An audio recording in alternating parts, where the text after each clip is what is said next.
کہ اپنے اندر یہ فکر پیدا کریں جتنی زندگیاں ضائع ہو گئیں وہ تو ہو گئیں. اللہ تعالیٰ کی رحمت بڑی وسیع ہے، لیکن اللہ کی رحمت ان لوگوں کے لیے وسیع ہے جو اپنے گناہوں پر اصرار نہیں کرتے، اپنے گھروں میں حکومت اللہ کی قائم کریں، اپنے گھروں میں اللہ اور اس کے رسول کی شریعت کو نافذ کریں، اپنے جسم کے اوپر اپنے 5-6 فٹ کے قد کے اوپر اس شریعت کو نافذ کریں. یہ شور مچانے سے کہ شریعت نافذ کرو، شریعت نافذ کرو، شریعت نافذ کیسے ہوگی؟ ہم شریعت نافذ کرنا ہی نہیں چاہتے. ہم لوگوں کو تو کہتے ہیں، ہم حکومت کو تو کہتے ہیں، ہم اپنے آپ کو نہیں کہتے. اپنے آپ کو مسلمان کیجئے، اپنے جسم کے اوپر شریعت کو نافذ کیجئے، اپنے گھر اپنے اولاد کے اوپر شریعت کو نافذ کیجئے، اپنے محلوں کی طرف دیکھیے، اس کے بعد دیکھیں سارا معاشرہ اسلامی ہوتا ہے کہ نہیں ہوتا. ہم چاہتے ہیں کوئی راتوں رات کوئی ایسا جادو ہو جائے کہ اگلے دن اٹھیں تو شریعت نافذ ہو ہر طرف. یہ ہمارے اپنے اعمال، جیسے ہم لوگ خود ہیں ویسے ہمارے حکمران ہیں. ہمیں شکایت کرنے کا کوئی حق نہیں. ہم خود بدلنا نہیں چاہتے، خود بدلتے نہیں، قرآن کو بدل دیتے ہیں کہ غلامی میں بدل جاتا ہے قوموں کا ضمیر. ہم خود نہیں بدلنا چاہتے. اس لیے آپ تمام بھائیوں سے یہ گزارش ہے، ہم سارے اس چیز کے مکلف ہیں کہ جو بات ہم تک پہنچی ہے ہم دوسروں تک پہنچائیں. کنتم خیر امۃ اخرجت للناس تأمرون بالمعروف وتنہون عن المنکر وتؤمنون باللہ. یہ جو خوبی بیان کی گئی اللہ نے قرآن میں اس امت کی، اسی وجہ سے بیان کی کہ ہم لوگوں کو نیکی کا حکم دیتے ہیں اور برائی سے روکتے ہیں. اور جب یہ کام ہم چھوڑ دیں گے ہماری تباہی اور بربادی کے دن اسی سے ہم تباہ و برباد ہونا شروع ہو جائیں گے. آج اپنے ارد گرد دیکھ لیں کہ ہماری تباہی اور بربادی ہر طرف تیار ہے. ہر طرف اگر مٹ رہا ہے، پس رہا ہے، ذلیل ہو رہا ہے تو مسلمان ہو رہا ہے. اور کیوں ہو رہا ہے؟ اللہ کے احکامات کو چھوڑنے کی وجہ سے، اللہ کے قرآن کو پیٹھ دکھانے کی وجہ سے. اپنی بات کو ایک حدیث اور ایک آیت بیان کر کے ختم کرتا ہوں. سورہ فرقان میں نبی اکرم صلی اللہ علیہ وسلم اللہ تعالیٰ سے قیامت کے دن جو شکایت کریں گے وہ آپ بھائیوں کے سامنے آج رکھ دینا چاہتا ہوں، اس لیے کہ آج ہم نے قرآن کو چھوڑ دیا. آج ہمارے گھروں میں قرآن سب سے اونچی جگہ پہ ہوتا ہے جہاں پر انسان بغیر کسی سیڑھی کے بھی نہ اتار سکے. اتنا احترام ہے قرآن کا کہ ہم نے سب سے اوپر قرآن کو رکھ دیا. اس کو پیٹھ نہ ہو، اس کو یہ نہ ہو، اس کو وہ نہ ہو. بڑی اچھی بات ہے، تعظیم کرنی چاہیے. لیکن یہ کون سی تعظیم ہے کہ جس میں قرآن ہم نے کھولنا ہی نہیں، قرآن کو دیکھنا ہی نہیں کہ اس کے اندر کیا ہے. اور جب ہمارے گھروں میں کوئی شادی ہوتی ہے، تمام رسمیں جو ہیں ہندوانہ، تمام رسمیں جو ہیں یہود و نصارہ والی، اور اس کے بعد جب بچی کو رخصت کریں گے اوپر قرآن رکھ دیں گے نیچے سے، جی یہ جائے گی اللہ کی رحمت. یہ ہم نے مذاق بنا لیا دین کو. ہم تمام کام اللہ کی نافرمانی والے کرنے کے بعد ہم اللہ تعالیٰ کو یہ بتاتے ہیں کہ اللہ ہمارے گھر میں شیطان کی حکومت ہے. ہم یہود و نصارہ کے ساتھ ملے ہوئے ہیں، ہماری محبتیں یہود و نصارہ کے ساتھ ہیں. اور اس کے بعد ہم قرآن اوپر رکھتے ہیں کہ اللہ تعالیٰ اس گھر میں بھی جو ہے برکت دے اور اس بچی کی زندگی میں بھی برکت دے. کہاں سے برکت آئے گی؟ کون سی برکت کے طلبگار ہیں؟ ہمیں تو ڈرنا چاہیے. فَلْيَحْذَرِ الَّذِينَ أَن يُخَالِفُونَ عَنْ أَمْرِهِ أَن تُصِيبَهُمْ فِتْنَةٌ أَوْ يُصِيبَهُمْ عَذَابٌ أَلِيمٌ. کہ ان لوگوں کو ڈرنا چاہیے کہ جو اللہ اور اس کے رسول کی مخالفت کرتے ہیں، ان کے احکامات کے خلاف چلتے ہیں، کہ ان کے اوپر کوئی اللہ بہت بڑا فتنہ بھیج دے یا ان کے اوپر دردناک عذاب بھیج دے. لیکن ہمارے تو ڈر ختم ہو گئے. ہم تو ڈرنا ہم نے چھوڑ دیا. تو نبی صلی اللہ علیہ وسلم اللہ سے شکایت کریں گے. سورہ فرقان میں اللہ فرماتے ہیں وَقَالَ الرَّسُولُ يَا رَبِّ إِنَّ قَوْمِ اتَّخَذُوا هَٰذَا الْقُرْآنَ مَهْجُورًا. کہ اے اللہ، میری اس امت نے، میری اس قوم نے اس قرآن کو چھوڑ دیا تھا. فیصلہ اب آپ لوگ خود کر لیں کہ یہ شکایت اس دن صحیح ہوگی کہ نہیں ہوگی. آج ہی ہم قرآن کو تو چھوڑے ہوئے ہیں.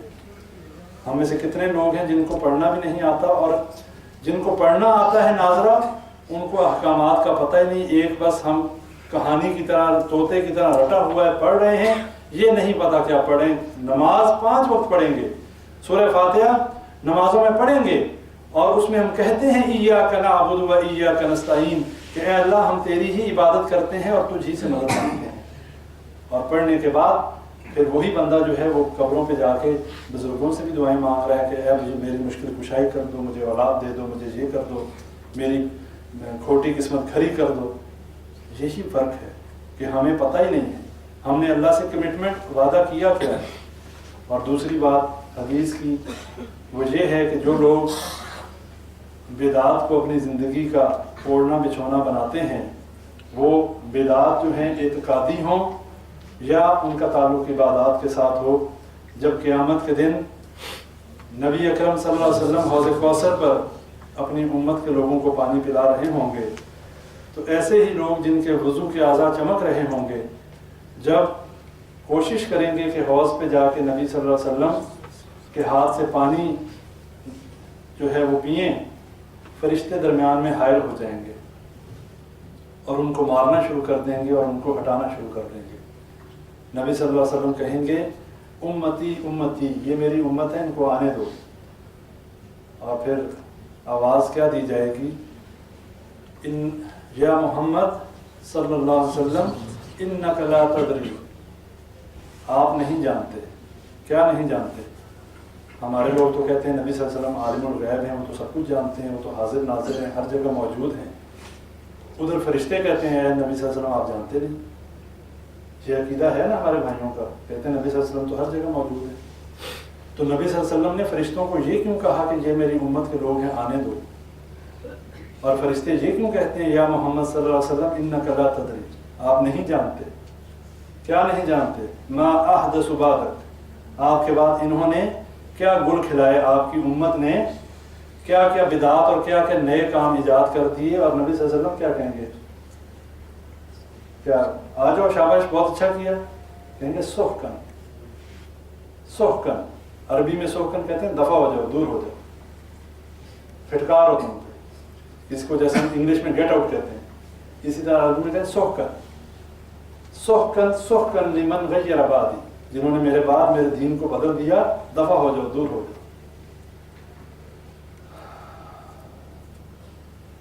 آج کی ساری بات کا خلاصہ صرف یہ ہے کہ ہمیں اس بات پہ غور کرنا ہے کہ اس زندگی کا مقصد کیا ہے، اللہ نے ہمیں اس دنیا میں کیوں بھیجا. اللہ نے ہمیں صرف اپنی عبادت کے لیے بھیجا. اللہ کے نزدیک ہماری پیدائش کا مقصد اللہ کی عبادت ہے، اور اگر ہم اللہ کی عبادت کر رہے ہیں تو ہم مبارکباد کے مستحق ہیں. اور اس عبادت کو کرنے کے لیے ہمیں دو چیزوں کا خیال رکھنا ہے، ایک اللہ کی توحید اور دوسری نبی اکرم صلی اللہ علیہ وسلم کی رسالت. اللہ ہی کو الہ ماننا اور ہر باطل الہ کا انکار کرنا، یہ ہماری توحید کی پہلا ہمارا سبق ہے. اور نبی اکرم صلی اللہ علیہ وسلم کی ہر بات کو من و عن تسلیم کرنا اور نبی صلی اللہ علیہ وسلم کی ہر حکم کو سر آنکھوں پر رکھتے ہوئے اس پر من و عن عمل کرنا. اس کے بعد چونکہ چنانچہ میں یہ کرنا یہ صحیح نہیں. اس لیے کہ اللہ نے قرآن میں فرما دیا یا ایھا الذین آمنوا اطیعوا اللہ واطیعوا الرسول ولا تبطلوا اعمالکم، اے ایمان والو اطاعت کرو اللہ کی اور اس کے رسول صلی اللہ علیہ وسلم کی، اور اپنے اعمال کو ضائع نہ کرو. ایک اور جگہ فرما دیا قل ان کنتم تحبون اللہ فاتبعونی یحببکم اللہ ویغفر لکم ذنوبکم، کہ اگر تم اللہ سے محبت کرنا چاہتے ہو تو فارمولہ دے دیا قل ان کنتم تحبون اللہ فاتبعونی، اے نبی صلی اللہ علیہ وسلم کہہ دیجئے کہ اگر تم اللہ سے محبت کرنا چاہتے ہو میری اطاعت کرو. اور جب نبی صلی اللہ علیہ وسلم کی اطاعت کرو گے تو کیا ہوگا؟ یحببکم اللہ، اللہ تمہیں اپنا محبوب بنا لے گا، اللہ تم سے محبت کرنے لگے گا. اور جس سے اللہ محبت کرنے لگے گا پھر کیا ہوگا؟ یغفر لکم ذنوبکم، اللہ تمہارے گناہوں کو بخش دے گا. جب اللہ محبت کرنے لگے گا تو اللہ ہمارے گناہوں کو بخش دے گا. واللہ غفور رحیم، اللہ معاف کرنے والا اور رحم کرنے والا ہے. اس کے ساتھ ہی میں اپنی بات کو ختم کرتا ہوں اس دعا کے ساتھ. اللہ تعالیٰ جتنے بھائی یہاں موجود ہیں سب کو عقیدہ توحید کا صحیح فہم نصیب فرمائے. اللہ ہمیں تمام بدعات سے محفوظ فرمائے. اللہ تعالیٰ ہماری دنیا اور آخرت دونوں میں ہمیں کامیابی نصیب فرمائے. کہنے والا سب سے زیادہ محتاج ہے، سننے والے بھی محتاج ہیں. اللہ تعالیٰ ہماری صحیح رہنمائی فرمائے اور اللہ تعالیٰ ہماری اولادوں کو نیک بنائے. اللہ تعالیٰ ہمارے گھروں میں اللہ اور اس کے رسول صلی اللہ علیہ وسلم کی حاکمیت کو قائم کرے، نبی صلی اللہ علیہ وسلم کی سنت کا بول بالا ہو ہمارے گھروں میں، ہمارے گھروں سے شیطان کا جو حکمرانی ہے اس کو ختم کر دے، اور اللہ تعالیٰ سے دعا کریں کہ اللہ تعالیٰ جتنے بیمار ہیں سب کی بیماریاں دور کرے، خواہ وہ جسمانی ہوں یا روحانی ہوں۔ ربنا تقبل منا انك انت السميع العليم وتب علينا انك انت التواب الرحيم۔ سبحان ربك رب العزة عما يصفون وسلام على المرسلين والحمد لله رب العالمين۔